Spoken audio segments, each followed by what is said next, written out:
Hello watch enthusiasts. Now tomorrow SIHH kicks off, and this is really the annual gathering of Richemont Group brands and other independents. And we've seen various releases prior to this show by brands which will be exhibiting their watches during this show for the following week. And I'll produce a full roundup of the dress watches and the sports watches next Sunday in terms of two videos, which will mean that I won't produce a video on the Wednesday week, because that will be accounted for on the Sunday. And in the middle of the week, I won't be talking about it either. I will have an interesting product review, which I'm looking forward to producing, but more on that on Wednesday. But today I'd like to talk about watches which have been released prior to SIHH in the last few days, which offer a remarkable new look on brands' existing models, and which I think are interesting and in many ways very beautiful. In addition to this, I would also like to talk about a couple of mysterious pieces which have been teased as such, but haven't been released fully, and which I'm excited to talk about because they haven't really been given much discussion. Now, the first of these mysterious upcoming releases is the D3 from GLC. And this Jaeger LeCoultre is a piece which is being referred to as the D3, as I've said, and is a limited edition of 1,000 pieces, as you can see from the photograph. And this also will come on a leather strap with a buckle which allegedly follows the lines of the case. But it's the third photograph they've provided which really provides all the hints. And this photograph shows 3 crowns on the side of a watch with no external bezel. And following the release of the beautiful vintage-inspired Master Control last year, which is one of my favourite watches of the last 5 years without a shadow of doubt, and is a beautiful, beautiful timepiece, this piece would very much follow along in the trend of these vintage-inspired pieces from the brand.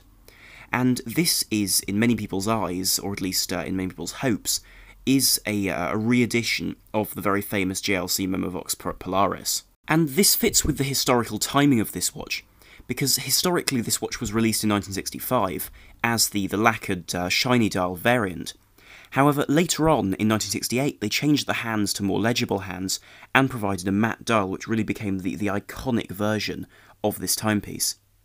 And as a result, this watch became a wonderful-looking timepiece with an alarm and a supercompressor case, whereby the case became tighter the deeper you went, and the crowns didn't screw in, but rather were pressed in by surrounding water pressure. And this has become a watch which is immensely revered in the collector's world. But certainly I feel this does add to the interest of collectors in a re-edition of this watch, as something which would complement the immense number of heritage-inspired models on the market. And bearing in mind that JLC are a brand which certainly doesn't shy away from re-editions, and due to the popularity of their previous re-editions, I feel this watch will be very, very well placed. This second interesting piece, which has yet to be fully announced, is the new A.Lange Sohne chronograph, and we know really nothing else. And its design language is very typical of the brand, with the curved bezel and those extending lugs which are separate from the case, with what we imagine will be slab sides to the side of the case, which are very typical of that glacé style of case design which has become iconic.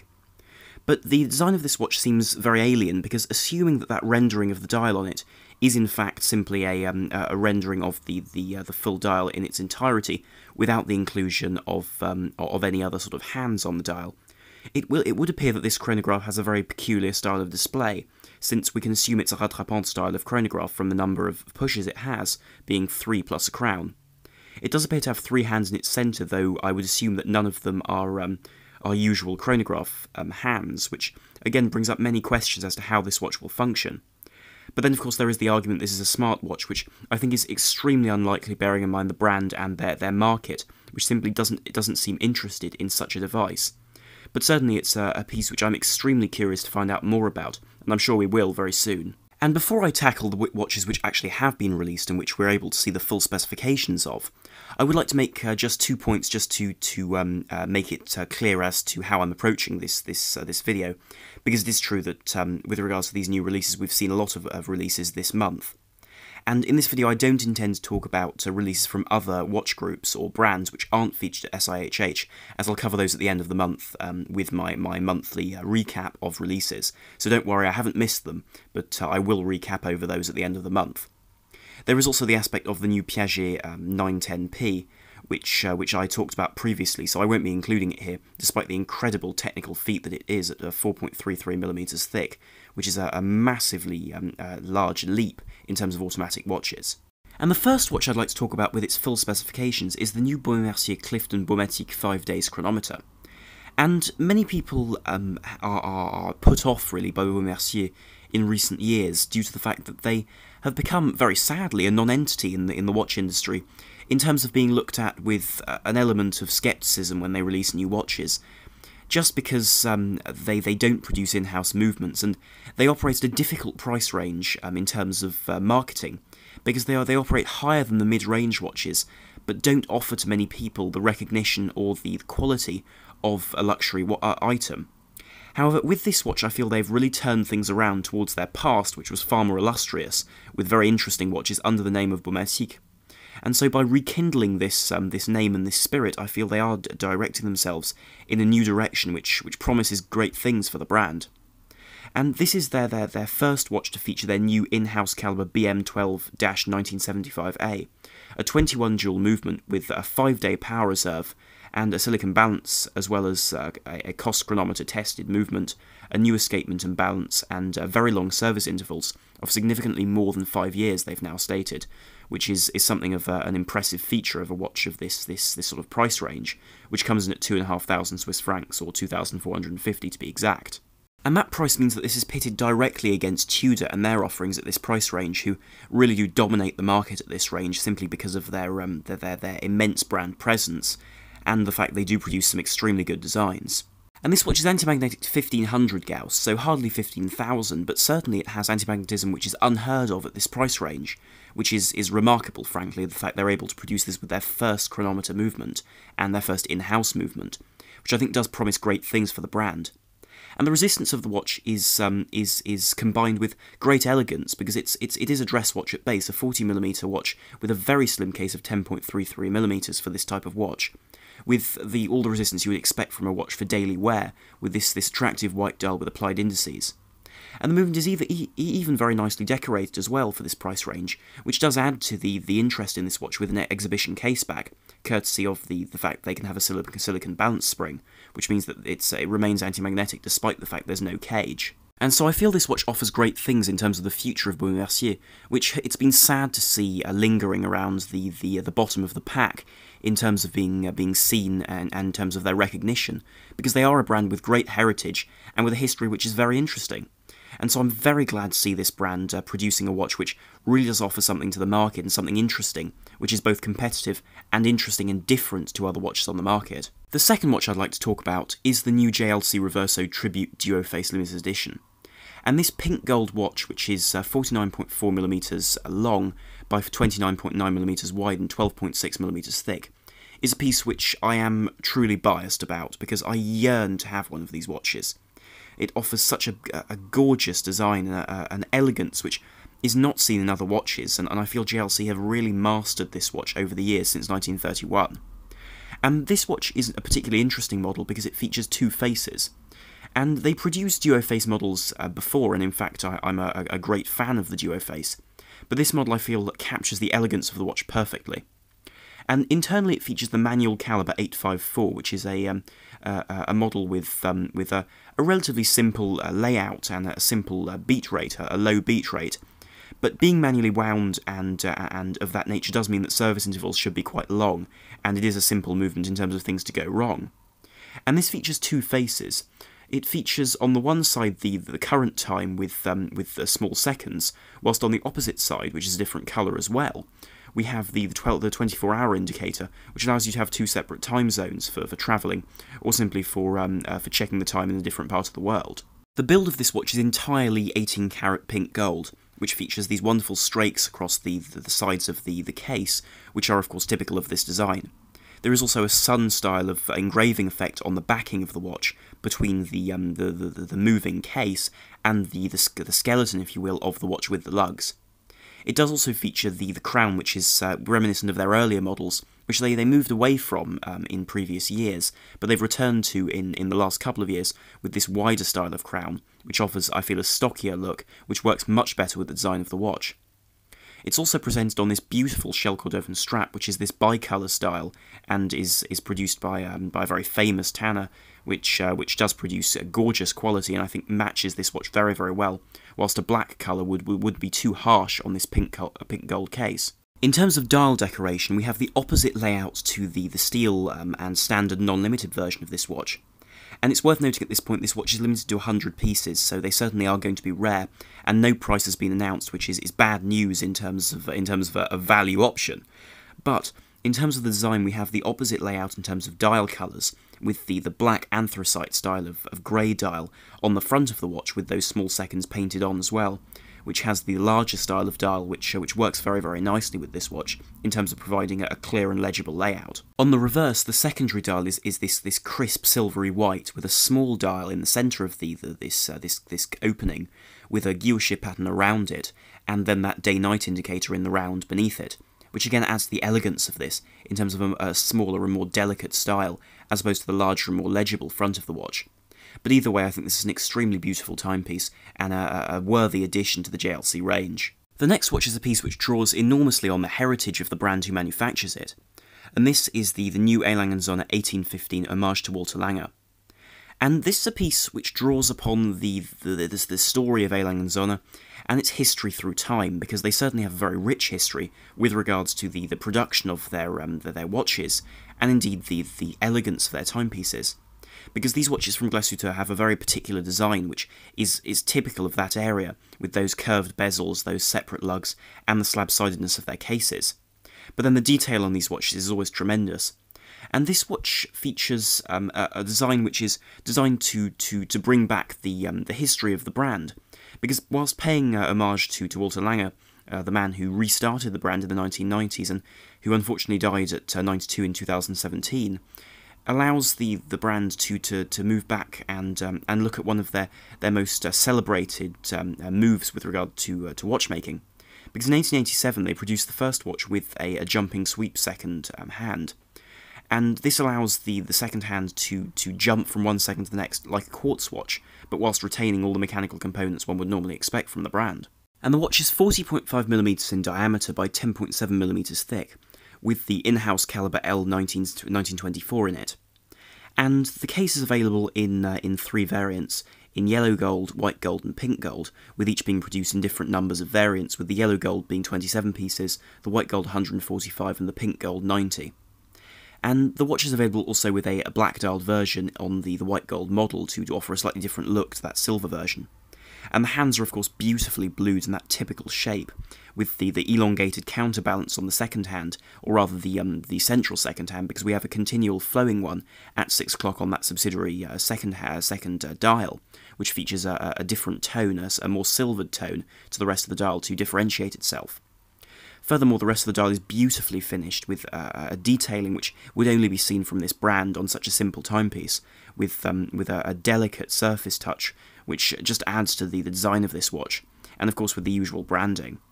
The numerals are also extremely well applied and do add to the design of this watch in a way which is typical of this brand.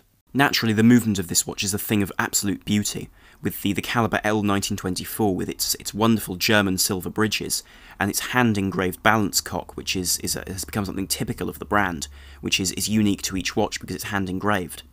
This features 253 components and 36 jewels, with of course that jumping sweep second hand, which is activated by a button at 2 o'clock, which adds a certain complication to this watch, which would otherwise be a very, very simple piece.